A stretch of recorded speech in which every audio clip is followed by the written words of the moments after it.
Hello and welcome to the PFF Fantasy Football Podcast. I'm your host, Ian Hartitz, and tonight we're going to break down Los Angeles Rams' 24-3 victory over New England Patriots and go over some key injuries to watch ahead of Sunday. So, happy fantasy playoffs, everybody. We have made it here. Long trek, but not over yet. Got to try to bring home that championship gold.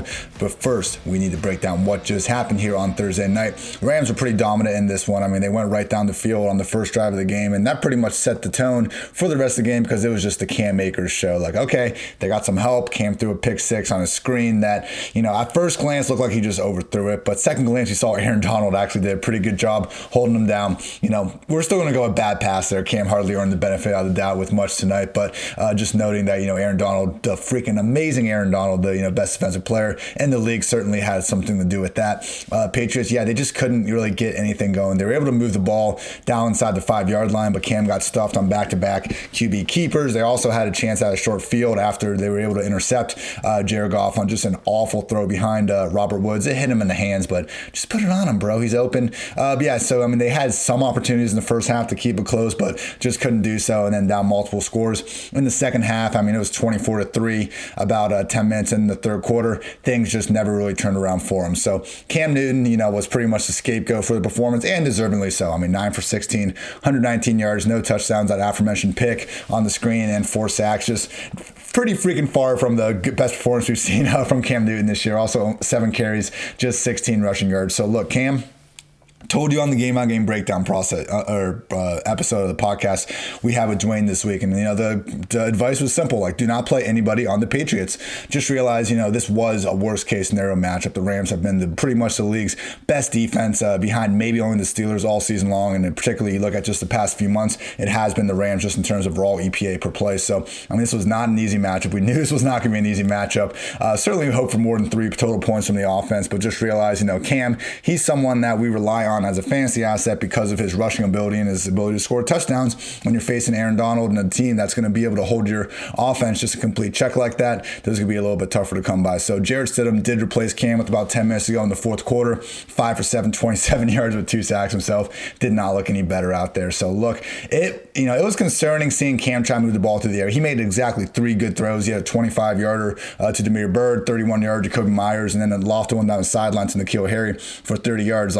It's not that he just was completely incapable of throwing the ball throughout this game, but it's never easy. That wind up, we saw a fumble mixing in there, even though he was able to get back on it. Just everything has been so difficult in this offense, and not just on Cam. This offensive line was atrocious in this one. He hardly had any time, and the receivers weren't really getting open, but it's a combination of a lot of factors, and Cam, as a passer, certainly hasn't helped matters throughout this season. So you look at the running backs from the Patriots. Damon Harris, 11 carries, 50 yards. He got banged up in the fourth quarter. That's going to be something to keep an eye on, because if he's out, Sony Michel looks like he's going to be the next man up in this backfield. Both Sony and Damon Harris, these are unofficial snap counts, but what I'm working with right now, both of them played 22 snaps, Damon Harris played 22 snaps. Sony played only 7. James White was at 22. The reason why I'm even surprised reading that right now is because Sony had 7 carries, James White 3, and James White only had 2 targets in this one. So even in a game where the Patriots were again down 24-3 by the midway point in the third quarter, even in that sort of negative game script, James White couldn't get the targets. So,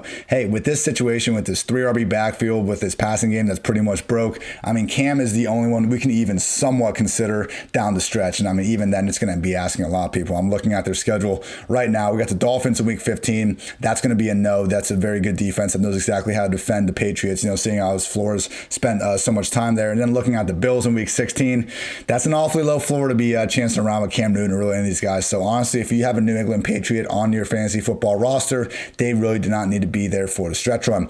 Moving on to the Los Angeles Rams. Great performance by Cam Akers in this one, truly. 29 carries, 171 yards, long of 35. He had a bunch of just big, 10-plus yard runs, and he looked good out there. Great balance, going through contact, fresh legs. I don't want to just sound too generic talking about it, but it's like, look, when he was out there, they were giving him holes. He was hitting them and doing his thing. It wasn't like just the most amazing performance. I don't think any other running back in the league could have replicated. But you get, over, let's see, with the receiving yards, he had, 194 total yards. Hard to take away too much from the guy. But with that said, no scores. And we just didn't exactly, it wasn't like there was one just single run that truly showed him, breaking multiple tackles and having to work that hard. It's not his fault. The Rams just made it pretty easy for him. The offensive line was really dominating from the first drive on. And credit to Akers for finding the right holes and doing his thing. So this was surprising to see him dominate the backfield this much. I mean, Darrell Henderson only 2 carries, and we didn't see Malcolm Brown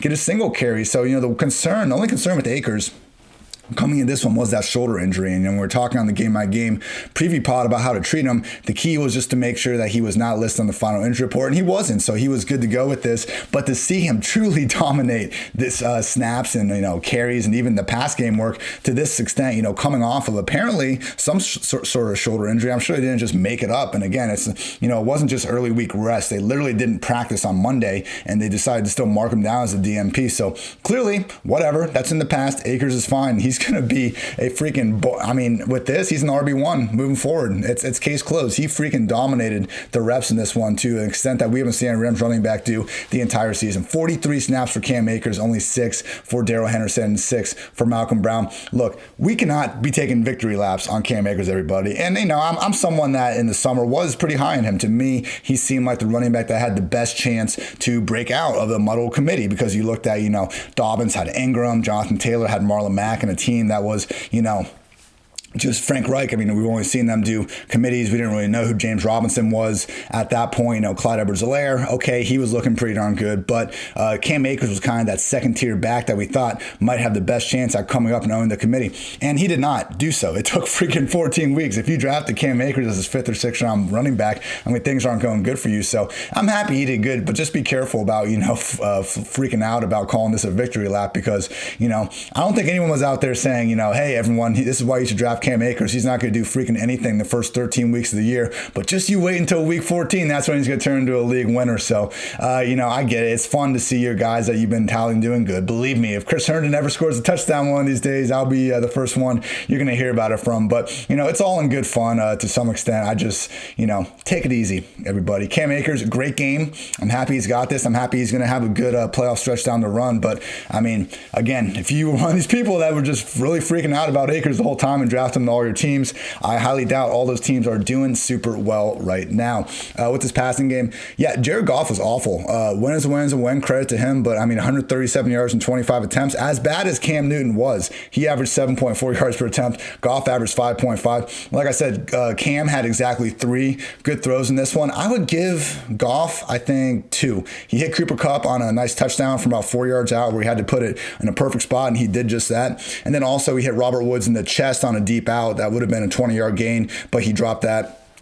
I crunched the numbers, everybody. Even if you give Jared Goff that drop pass by Robert Woods, he still would have had a worse yards per attempt than Cam Newton. So, Goff didn't need to do much tonight. I get it, but we're talking on an efficiency basis. And, how many more games do we need to see Jared Goff just give us absolutely nothing? Just ignoring the scoreboard, this has been a terrible stretch here from Goff ever since that Miami game in Week 8. Okay, he comes back and beats the Seahawks, but, we see against the Buccaneers 2 picks, against the 49ers 2 picks. He got the win over Tampa Bay. Again, the Rams are 9-4 now. They're playing winning football, so it's hard to peg Goff, too much here. But it's just pretty clear at this point that he is not the big reason behind a lot of these wins. Hey, when he's able to play ball control football, particularly like he did against the Cardinals in Week 13, that's fine. Jared Goff is a great quarterback when he's, when things work out on the field exactly the way they're working out in Sean McVay's mind. The problem is we just don't really see much of any evidence, and haven't all really throughout his career, of him able to do anything once the original play design breaks down. So the Patriots defense, they've been playing better, and the Rams were able to still put up 17 total points on offense. Credit to Cam Akers for balling out, but again, just was not a good performance by Goff, even though he got the win. So Higbee had 34 yards, Kupp had 33, Robert Woods had 32. Nobody over 50 receiving yards in this game. Talk about a Thursday night disaster. The fact they took away Jaguars Titans from Thursday night for this just makes me sick. But Woods continued to lead the way with 8 targets. I mentioned he had the drop, but again, he had, I counted 3 passes out in the flat where he was just wide open, and Goff just couldn't even put the ball more than 6 inches off the ground. So Woods had to pretty much dive for it and ruin any chance of yak. So in recent weeks, we have seen both Woods and Kupp just really involved. Since Week 10, Even before this game, Woods was fourth in the entire league in targets. So, both these guys they're going to continue to be these upside wide receiver 2s moving forward in the fantasy playoffs. We got the Jets in week 15 and the Seahawks in week 16. So it's unfortunate. Kupp scored and Woods didn't. I guess Woods gave us a, decent dud in full PPR scoring, but not great. Just realized we're going right back to the well with these guys in week 15 and week 16 against the Jets and Seahawks. That's going to about do it for this game preview. Before we get on to the injuries, I want to give a quick shout out to anyone that's going to Monkey Knife Fight, because if you go to Monkey Knife Fight and put at least $20 into their account while using promo code PFF, you receive a free PFF Edge annual subscription. That's a $40 value for just $20, and you'll get the opportunity to turn that $20 into even more money playing daily fantasy and prop games at one of the fastest growing fantasy sports sites in the USA and Monkey Knife Fight. So go to Monkey Knife Fight, deposit $20 with promo code PFF today to receive your free PFF Edge annual subscription. All right, everyone, I went through all the injury reports. Now, for those that don't know, we usually get official Friday designations. So, questionable, in, out. We get those pouring in Friday afternoon up until about, 6, 7 p.m. Eastern time, depending on when the West Coast teams get their stuff in. And then 90 minutes before kickoff on Sunday, we get the final designations for everyone that's listed as questionable or doubtful. So I've gone through and really just tried to look at situations where I think there actually is a chance of the person missing the game. So without further ado, let's get to it. Cardinals wide receiver Deandre Hawkins has not practiced all week with neck and back issues. He has played in the past, even after missing an entire week of practice. So a lot of guys we would be concerned about 3 consecutive DNPs. Looks like a situation where Nuke will be able to play through the pain. Look, the James Bradbury matchup is not great, but come on, guys, we're not sitting DeAndre Hawkins under absolutely any circumstances. You don't need me to tell you that, but just making sure, do not sit DeAndre Hopkins under any circumstances.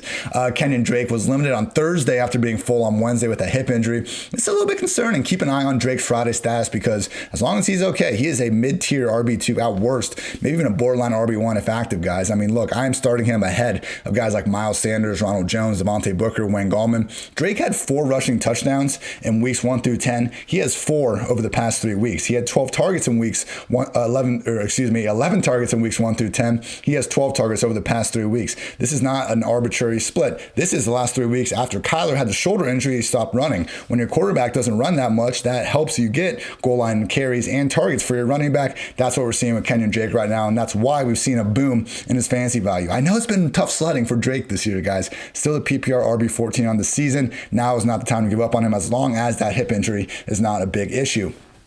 Julio Jones has not practiced all week due to a hamstring injury.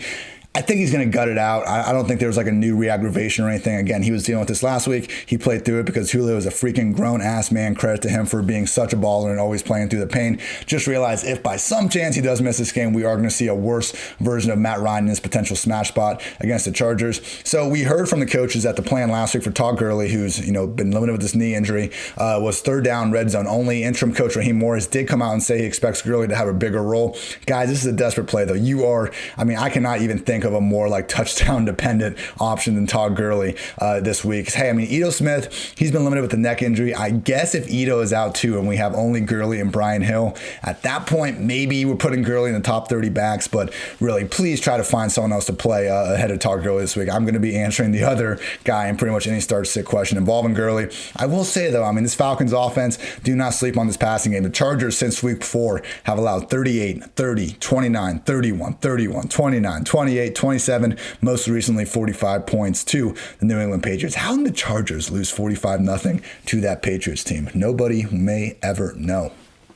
Unfortunate news out of Panthers camp. Christian McCaffrey limited on Wednesday, downgraded to a DNP on Thursday, and not expected to play per head coach Matt Rule. Been dealing with a shoulder injury, also now got a quad issue. Would also note that DJ Moore and Curtis Samuel are both on the COVID list at the moment. They got put on the COVID list Monday. We don't know if they tested positive or if they were just a close contact with someone, so we will see, if they're both out, okay, Robbie Anderson's going to have, a lot higher target share potential. If they're both in, this is where things get a little bit tricky, because Mike Davis has not been having the same sort of, just workhorse, pretty much CMC 2.0 role in recent weeks. In week 12, he played 58% of the offensive snaps, 15 carries, 4 targets. That's a solid mid-tier RB2, workload, particularly in an offense like Carolina that is, solid enough. We're not talking about the Jets or anything here. I understand they're not a juggernaut by any stretch, but a solid enough offense. If we don't have Curtis Samuel in a situation, that could be an extra 3 or 4 carries for Mike Davis, considering the way they usually use Curtis for at least a handful handful of snaps in the backfield every game. DJ Moore, I think not having him would just be more of a detriment to the entire offense because of kind of the stress he can put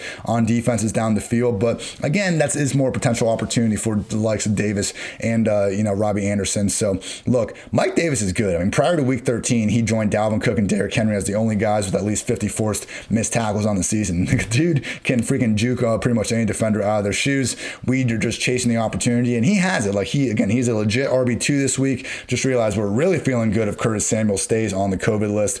Obviously, hope Curtis and DJ Moore are just fine with the Lions. So this Deandre Swift situation is so weird. He's been limited this week with an illness. And by the way, Kenny Galladay's, looking like he's going to be out again with a hip injury. But focusing on Swift, I mean, last week, interim head coach Darrell Bevell said Swift would have a small package of plays if active. We've had Adrian Peterson say that Swift just hasn't been himself and been in a weird funk since getting a concussion. Like, he's cleared the concussion protocol. It's just this weird illness thing that apparently is not COVID, but it's severe enough, whatever it is, or if it's, side effects of that concussion. I hope not, but whatever it is, we're at the point where the coaching staff has already said last week that if he was going to be active, it was going to be a small package of plays. I don't think we can go back to him with any confidence in the fantasy playoffs having that featured role that he so briefly had before his concussion. I think with or without Swift in the lineup, we're probably going to see Adrian Peterson getting 15 plus touches versus bottom 3 defense and PPR points allowed per game to the position. So, AP obviously going to be a much steadier play if Swift is ruled out, but even if Swift is active, I'm not feeling confident enough about his health and really his role in this offense to start him with any sort of confidence here in the fantasy playoffs. I would note that Marvin Jones is someone that you should feel fairly confident about if Kenny Galladay stays sidelined. Since week 10, here are the only wide receivers with more targets than Marvin Jones: Deontay Johnson, Keenan Allen, Robert Woods, and Devontae Adams.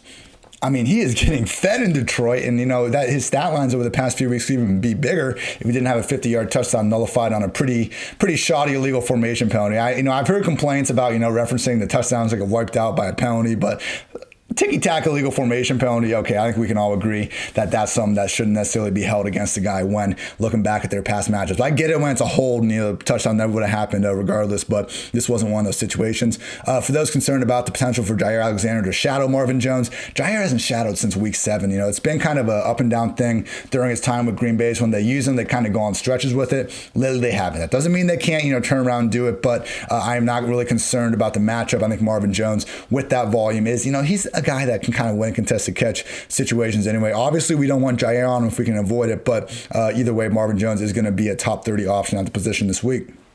Clyde Edwards-Helaire is practicing in full ahead of this matchup against the Dolphins. He had the illness last week and was emergency active only. Look, I have Clyde as the RB27. I have him behind guys like Giovanni Bernard, Kareem Hunt, Mostert, McKissick. I had Cam Akers, ahead of him. Like, the scoring upside is great. We're just not seeing the touches. So, hey, maybe they reverse course this week. The Chiefs, they've been passing their hearts out lately. I mean, Dolphins are 28th ranked defense and fewest yards before contact allowed per rush. It makes sense if they lean on the run a little bit more. Really tough to feel too confident about, because I do think we're going to continue to see Le'Veon and Darrell Williams involved to some extent. Again, tough to trust Clyde Edwards-Helaire. I thought he'd at least remain in the RB2 range, but man, I do have him as more of an upside RB3, if anything, this week. If he somehow remains out, we can't really trust Le'Veon or Darrell Williams. Last week, it was 52% snaps for Le'Veon, 48% for Williams. Unfortunate to see Le'Veon hasn't really carved out that pass down role like we thought he might, but yeah, I can't really trust either of these backup Chiefs running backs at this point. Josh Jacobs was able to get back to a limited practice on Thursday after not practicing Wednesday with his hip injury. Appears he has a chance to play. If not, it's going to be the Devontae Booker show. So he only played 43% of the snaps last week. We had Theo Riddick and Jalen Richard also involved, but 16 of 23 carries and 2 of the 4 targets. Look, like, Richard and Riddick are not like these backs that can actually step in and take away more of these carries and moving forward. Maybe they get a higher percentage of the targets, but man, Booker is going to be looking at 15 plus carries and at least, a few targets. And that's just, it's a hard role to have that and not call the person an RB2. So he's going to be on the lower end. I know he dudded last week, and this is not an easy matchup, against DeForest Buckner, Darius Leonard, and this Colts front 7, but he's going to be a volume-based low-end RB2. Don't let 1 week just, really cloud your judgment here with the volume. Again, we're chasing volume and hoping for the best to happen. Guys like Boston Scott, guys like Duke Johnson, even someone like Chase Edmonds. I go right back to the well with him, even though he had the bad first game, because again, if the volume's there, we were chasing it. We can't just let a 1-game sample where the efficiency wasn't great cloud our entire judgment of a player. With the Vikings, Irv Smith back practicing in limited fashion with his groin injury. Kyle Rudolph, however, now has a foot injury and hasn't been practicing all week. Look, I mean, Rudolph had the goose egg last week, but previously he'd been giving us some low-end tight end one value. Irv actually has a higher ceiling, I think, at this point. I mean, we're talking about one of the best, quote-unquote, backup tight ends in the league. 6'2", 242 pounds, 4.63 speed. They've been using Irv as a legit wide receiver for stretches of this year. He has legit tight end one, upside if Kyle Rudolph is ultimately sidelined. He's someone I'd be willing to actively stream. So, tight end position has been a mess all year long. Let me try to pull up my ranks real quick to see exactly where I would put Irv Smith if Rudolph is in fact ruled out, because it'd be huge when if we see these situations, Seattle, Houston, Philly, even to some extent now, like these teams have multiple tight ends where if one guy goes out, then we can really fire him up. But yeah, looking at where I'd put Irv Smith, I think I'd put him, honestly, tight end 10. I put Irv Smith at tight end 10, behind Gronk, behind Ebron, behind Tunyon, behind Hunter Henry, ahead of guys like Mike Gesicki, Noah Fant, Hayden Hurst, Logan Thomas. So I think this Vikings passing game has a chance to really take off this week. The Tampa Bay Buccaneers sell out against the run, which, I mean, look, Dalvin Cook, no, dude, he is never leaving your RB1 spot unless you want to send a message to your team. Like, look, he is locked in, beyond locked in. There's no doubt about that. But Tampa Bay might make it tough enough to force Kirk Cousins to pass more, and I do not feel confident in the Buccaneers secondary slowing these guys down. So Irv Smith, legit top 10 tight end if Kyle Rudolph is ultimately ruled out.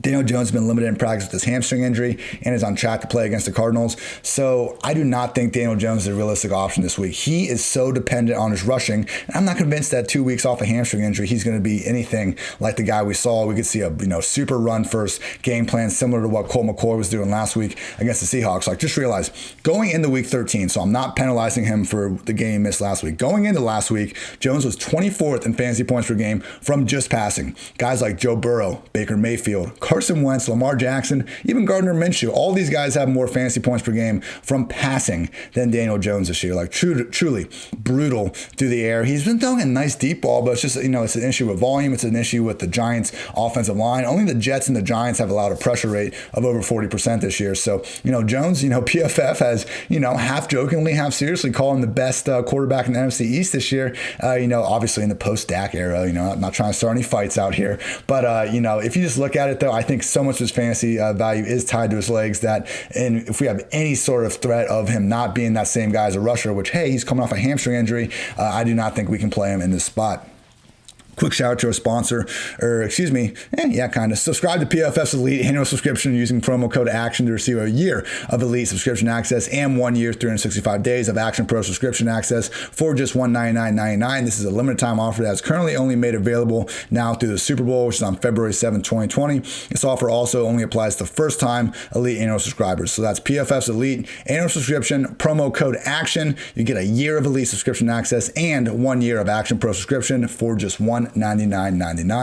Last few injuries to go through, everybody. Thank you for tuning in to PFF Fantasy Football Podcast as always. So with the Jets, Denzel Mims has been ruled out for personal. He has a family matter to attend to, and because of the COVID testing situation, he's not going to be able to be out there. So Rashad Perryman is limited with an ankle. Jamison Crowder just popped up midweek with a calf injury. So we don't quite know. They're facing the Seahawks. Crowder got back on track last week with 2 scores, but look, it's now been 9 weeks since this dude surpassed 50 yards in a game, and we are not getting, the 10 plus targets we were seeing earlier in the year. So Crowder, he's a, lower end wide receiver 3, but this is not like earlier in the year when we just kept calling him a wide receiver 3, no matter how many games, how many targets he was putting up. I thought we were pretty good about adjusting the Crowder as he was getting, 10, 12 targets per week. That's not the reality right now. Truly, treat him as, a top 35, top 36 option, not someone that you should be actively looking to plug in the lineup. I know the matchup is great, but, it's the freaking Jets, people. Darnold has been held under 230 passing yards in every game this year. And the Seahawks, as bad as their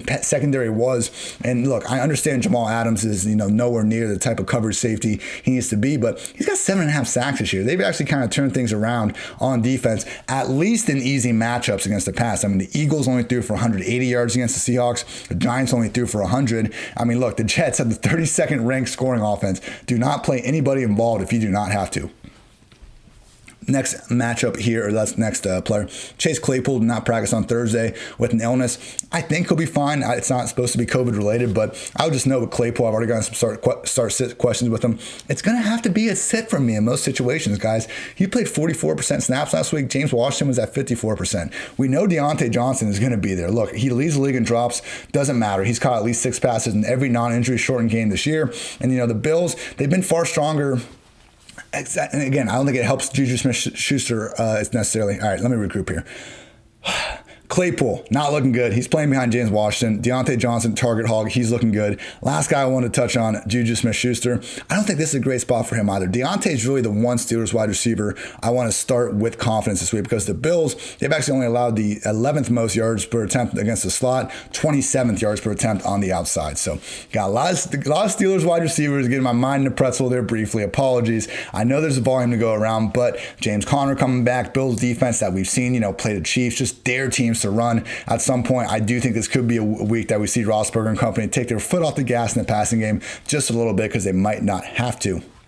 With the 49ers, Deebo Samuel didn't practice on Wednesday, but he got up to a limited on Thursday dealing with a foot injury. Should be good to go. So I have Brandon Ayuk ranked 30th and Deebo Samuel 31 this week. Both are solid wide receiver 3 options. Credit to Ayuk though, 100 plus yards and or a touchdown in 5 consecutive games. Only the Rams are better in PPR points per game allowed to wide receivers in the football team. So Washington, truly not a cake matchup by any stretch of the imagination. But I think Ayuk's playing well enough to continue to warrant pretty much weekly starting treatment. And Deebo Samuel, similar to Robert Woods, even if it didn't exactly turn out the way he wanted to tonight. I mean, the nature of his targets is just such that I don't know if a tough defense like Washington can really do much about it. Deebo Samuel has 401 yards after the catch this season. He only has 391 receiving yards. They pretty much use him like a running back in the passing game. I think he's capable of more. I think it's, partly a factor of just the state of this 49ers offense in terms of what they're able to do, under center. But either way, just again, the nature of Deebo's targets, I'm not worried about matchups with him as much as I would be somewhere else.